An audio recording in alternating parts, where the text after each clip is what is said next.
تو گوری نے کہا موتی سفید ہے اور قیمت ہے اس کی لاکھوں، اور کوئلہ جو کالا پیسوں میں ڈھیر پالو۔ موتی سفید ہوتا ہے، لاکھوں کا ملتا ہے، یہ جو کلو کالی کھڑی ہے کوئلے کی طرح کالی ہے، 100 روپے میں کٹا بھر کے مل جاتا ہے۔ بادشاہ بولا بات تو ٹھیک ہے۔ تو گوری کالی آگے بڑھی، کہنے لگی ہماری نہیں سنو گے کہ نہیں، تم بھی سناؤ۔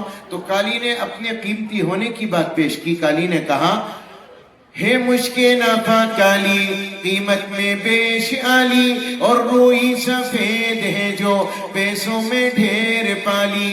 مشک نافع کالی ہوتی ہے 60-70 ہزار روپے تولہ، اور یہ جو سفیدہ کھڑی ہے روئی کی طرح سفید ہے، 2000 روپے کا ڈبل بیڈ کا کم کو بنے گا لحاف، مولی فرقان 4 بچے آرام سے سوئیں گے۔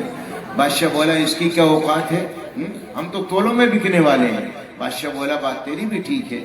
تو گوری آگے بڑھی، کہنے لگی آپ نے قرآن نہیں دیکھا، یوم تبیض وجوہ وتسود وجوہ، اللہ نے قرآن میں فرمایا نیک لوگوں کے چہرے سفید اور بد لوگوں کے چہرے کالے پڑ جائیں گے۔ تو گوری کہنے لگی اللہ کے نیک بندوں کے منہ سفید ہوں گے، اور دوزخی جو ہوں گے منہ ہوں گے ان کے کالے۔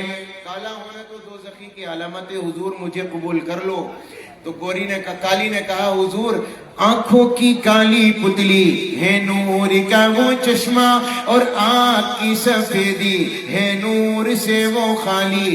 حضور آنکھوں کی کالی پتلی سے نظر آتا ہے، اگر کالا ڈیڈھا پھوڑ دو سفیدی بیکار ہے، کسی کام کی نہیں۔ بادشاہ بولا بات تیری بھی ٹھیک ہے۔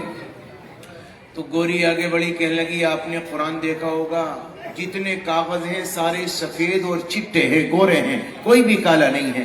تو گوری کہنے لگی کاغذ سفید ہیں سب قرآن پاک والے، کاغذ سفید ہیں سب قرآن پاک والے۔ تو کالی نے کہا حضور کاغذ ہی سفید ہے، ان پہ جو لکھے ہیں قرآن کے حرف کالے۔ کاغذ سفید ہے، لکھا تو کالا ہی ہے۔ تو گوری نے کہا جس دن نبی پیدا ہوئے وہ دن بڑا منور تھا۔ گوری کہنے لگی میلاد کا جو دن ہے وہ روشن بالیقین ہے۔ تو کالی نے کہا حضور معراج کی جو شب ہے وہ کالی ہے یا نہیں ہے؟ جس رات اللہ نے بطور مہمان کے بلایا وہ رات کالی تھی۔ بادشاہ بولا بات تیری بھی ٹھیک ہے۔ تو گوری جھنجھلائی، کہنے لگی حضور بس بہت ہوا، فیصلہ کرو اسے کلو کو رکھنا یا مجھے بھوری کو رکھنا۔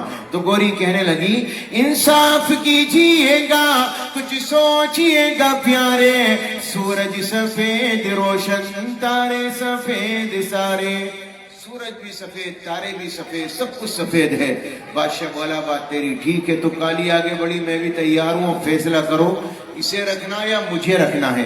تو گوری کالی کہنے لگی ہاں سوچئے گا آقا ہے آپ عقل والے، ہاں سوچئے گا آقا ہے آپ عقل والے، کعبے کا غلاف کالا حضرت بلال کالے۔ گوری نے کہا نبی کا چہرہ بڑا منور تھا، روخ مصطفیٰ ہے روشن دانتوں میں ہے اجالا، روخ مصطفیٰ ہے روشن دانتوں میں ہے اجالا۔ کالی نے کہا حضور زلف ان کی کالی، کملی کا رنگ کالا۔ بادشاہ کہنے لگا کلو تو بھی چپ ہو جا، بھوری تو بھی خاموش ہو جا۔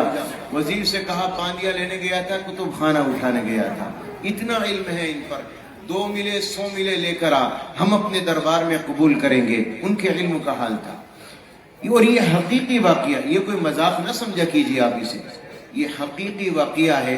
حقیقت بھی یہی ہے کہ آج ہم لوگ آزاد ہیں، پابند نہیں ہیں کسی کے، تب بھی نبی کی سیرت و صورت سے یہ نقوش ہمارے دلوں میں موجود ہے۔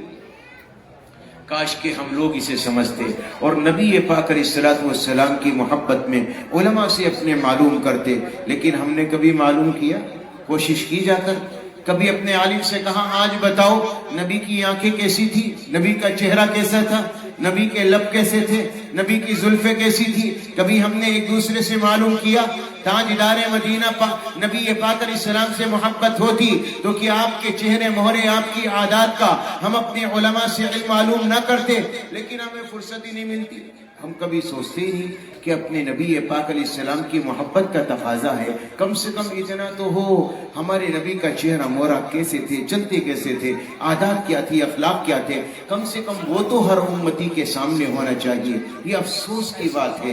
اللہ مجھے بھی آپ کو بھی عمل کی توفیق عطا فرما دے۔